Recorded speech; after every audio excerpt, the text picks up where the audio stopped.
356(1) के तहत सम्माननीय राष्ट्रपति महोदय ने 13 फरवरी 2025 को जो राष्ट्रपति शासन की उद्घोषणा की है, इसकी मान्यता के लिए मैं सदन के सामने उपस्थित हुआ हूं। कुल मिलाकर 10 वक्ताओं ने ये चर्चा के अंदर हिस्सा लिया है। सबसे पहले मैं स्पष्टता करना चाहता हूं कि राष्ट्रपति शासन किसी भी तरह से डाला जाए 356(1) के तहत ही डाला जाता है। इसमें 2-3 प्रकार होते हैं। एक तो कांग्रेस के शासन में होता था, ऐसे विपक्ष की सरकारें गिराने के लिए डाला जाए, जो हमने नहीं किया है। सुनिए तो अब दूसरा, सरकार कांग्रेस की हो, विपक्ष की हो या हमारी हो, इसको गिराने के लिए राष्ट्रपति शासन डाला जाए कानून और व्यवस्था के नाम से, ये भी नहीं हुआ है। मान्यवर, यहां पर 11 फरवरी को मुख्यमंत्री ने इस्तीफा दिया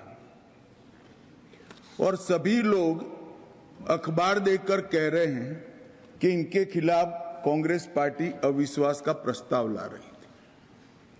मान्यवर, मैं रिकॉर्ड पर स्पष्ट करना चाहता हूं, उस सरकार के सामने कोई अविश्वास का प्रस्ताव नहीं आया था, क्योंकि कांग्रेस के पास इतने सदस्य ही नहीं है जो अविश्वास का प्रस्ताव ला सके। मुख्यमंत्री जी ने इस्तीफा दिया, उसके बाद वहां के राज्यपाल ने बीजेपी के 37, एनपीपी के 6, एनपीएफ के 5, जेडीयू के 1 और कांग्रेस के 5 लोगों ने भी कोई दावा नहीं किया। जब किसी ने भी सरकार के गठन का दावा नहीं किया, इसलिए शून्यावकाश की अवस्था में राष्ट्रपति शासन डालने का निर्णय किया गया। अब इस तरह से कहना कि राष्ट्रपति शासन इसलिए डाला गया कि समस्या संभलती नहीं।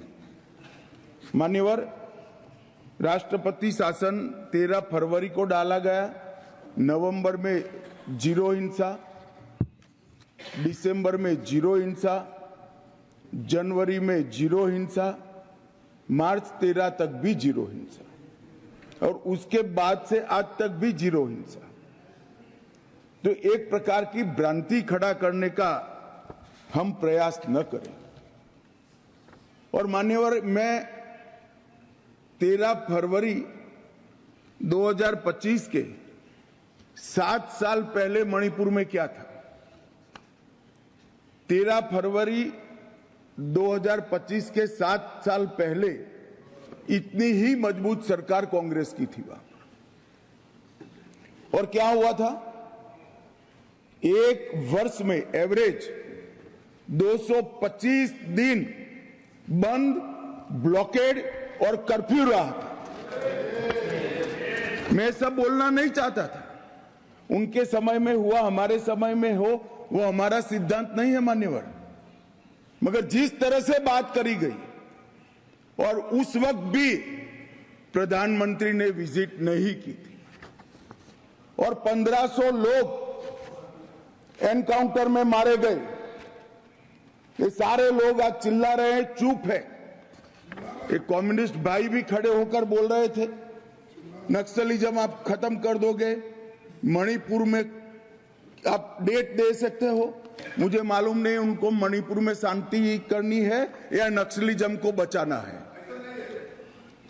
तो आपको मालूम पड़ना चाहिए एक संसद सदस्य के नाते कि जातीय हिंसा और नक्सलिज्म में अलग अंतर है। दो समुदायों के बीच में जब नस्लीय हिंसा होती है, जातीय हिंसा होती है, इसको टैकल करने का तरीका, और जो नक्सली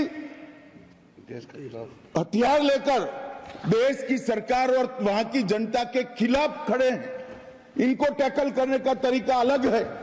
मैं भारतीय जनता पार्टी से हूं, कम्युनिस्ट पार्टी से नहीं हूं। मैं बताता हूं क्या फर्क है आपको। ये दोनों हिंसा में कोई फर्क नहीं लगता है। हिंसा हिंसा नहीं होती है। दो समुदायों के बीच की हिंसा और देश के खिलाफ हथियार उठाना, ये दो हिंसाओं में फर्क है भाई। शायद आप नहीं समझोगे, इसलिए इतने सिकुड़ गए हो।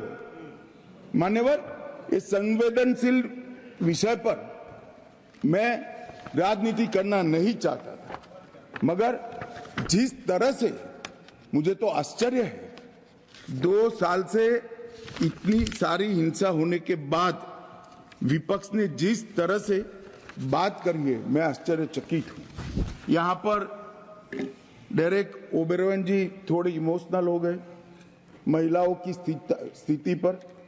डेरेक साहब, यहां तो जातीय हिंसा हुई थी, दोनों समुदाय आमने सामने भिड़ गए थे। इसमें कई महिलाओं से दुर्व्यवहार हुआ। बंगाल में कुछ नहीं था, सालों तक सैकड़ों बहनों के साथ संदेश खाली में दुर्व्यवहार होता रहा। कुछ नहीं किया आपकी सरकार ने, कुछ नहीं किया। आरजी कार में भी कुछ नहीं किया। आप जवाब नहीं दे सकते। और वो दुर्व्यवहार आपकी ही पार्टी के नेता ने किया था, जिसको आपको सस्पेंड करना पड़ा था। ये ड्यूअल, हम तो ना इसका समर्थन करते हैं ना उसका करते हैं। ये ड्यूअल स्टैंडर्ड लेकर ज्यादा दिन नहीं चल सकते। मान्यवर, ये कहते हैं 250 लोग मारे गए, मैं भी कबूल करता हूं मान्यवर, 260 लोग मारे गए, ये आंकड़ा है, ये सच्चाई है।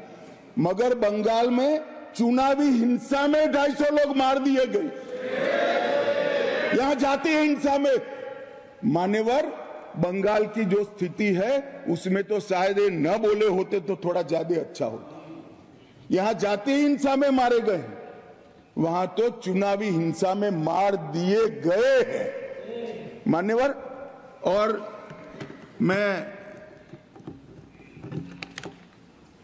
खड़गे साहब ने कहा 2 सीटों पर कांग्रेस की विजय हो गई, बीजेपी हार गई, इसलिए राष्ट्रपति शासन डाला है। मान्यवर, चुनाव को काफी समय चला गया, वहां वैक्यूम हुआ, इसलिए हमने राष्ट्रपति शासन डाला है। और उन्होंने कहा 2 सीटें हम जीत गए, अब सबक सीखिए। मान्यवर, ये 2 सीटों से हमें सबक सिखाना चाहते हैं। इस देश की जनता ने 3 चुनाव में लगातार इनको सबक सिखा दिया गया। और मान्यवर, क्यों सिखाया?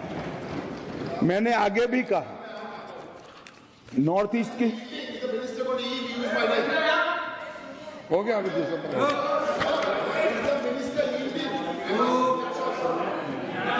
मान्यवर, नॉर्थ ईस्ट की बात कही गई। मैं आज बताने आया हूं मान्यवर, 4 से 14 कांग्रेस की सरकार रही, 14 से 24 नरेंद्र मोदी जी की सरकार है।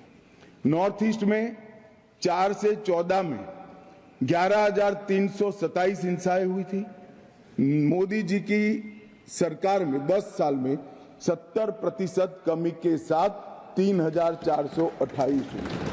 सुरक्षा बल 70% कमी, नागरिकों की मृत्यु में इंक्लूडिंग मणिपुर 85% कमी हुई। और मान्यवर, हमने 20 समझौते किए हैं 10 में। सबसे पहला एनएलएफडी के साथ समझौता 19 में किया, ब्रू में 2020 के साथ ब्रू समझौता किया, बोडो समझौता 2020 में किया, कार्बी समझौता 2021 में किया, आदिवासी समझौता 2022 में किया, डीएनएलए समझौता 2023 में किया, उल्फा शांति समझौता 2023।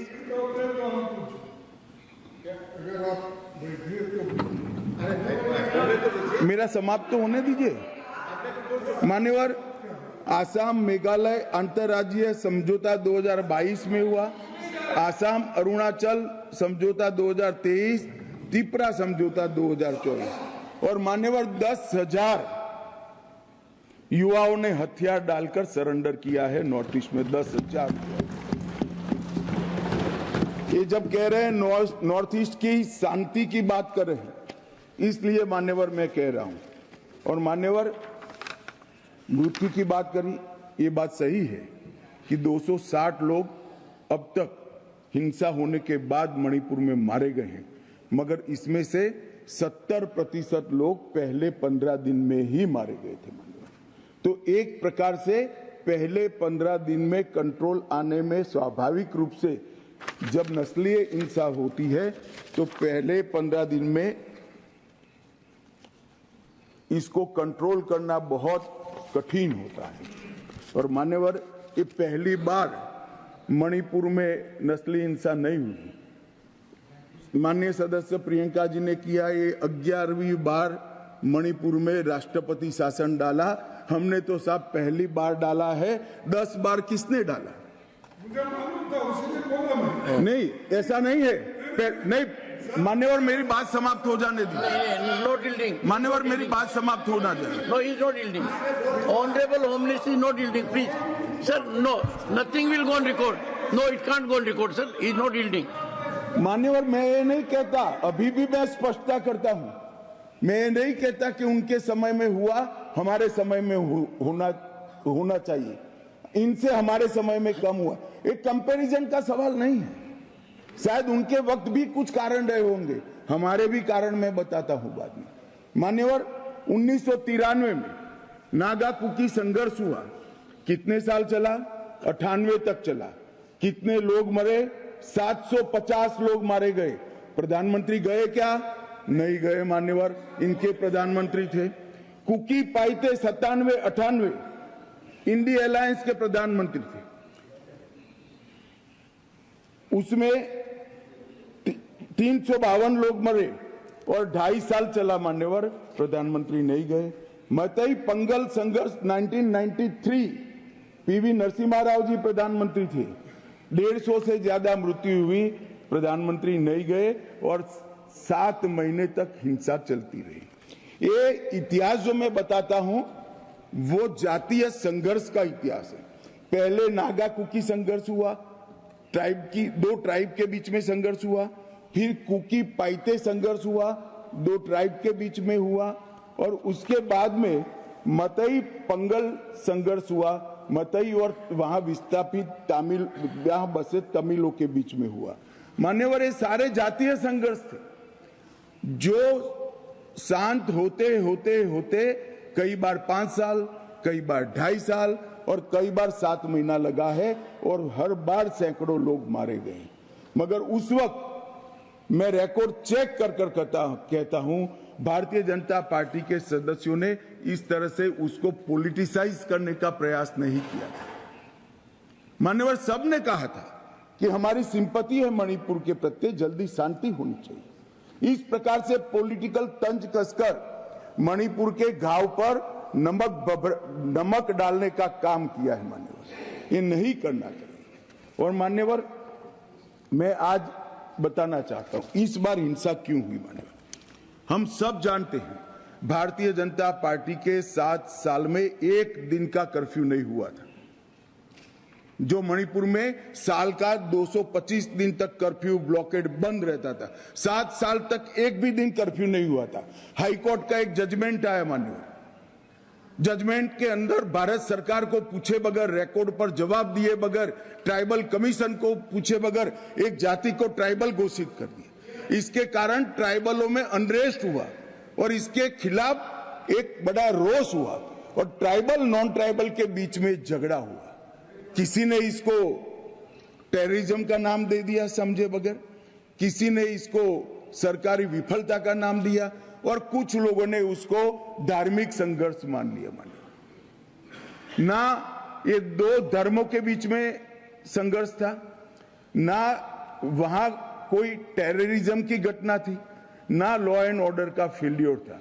मान्यवर, एक जजमेंट के कारण बहुत इनसिक्योरिटी पूरी ट्राइब्स के अंदर फैली कि रिजर्वेशन पर हमारा अधिकार चला जाएगा और इसके लिए एक ओर से प्रदर्शन हुआ, दूसरी ओर से प्रदर्शन हुआ और इतनी विस्फोटक स्थिति हुई कि 4 दिन तक पूरे प्रयास करने के बावजूद शांति नहीं कर पाए। मान्यवर, ये दुर्भाग्यपूर्ण जजमेंट के कारण ये हिंसा हुई है और ये जातीय हिंसा है। मान्यवर, वो जजमेंट को दूसरे ही दिन सुप्रीम कोर्ट ने स्टे कर दिया। मान्यवर, क्योंकि गैर संवैधानिक जजमेंट था।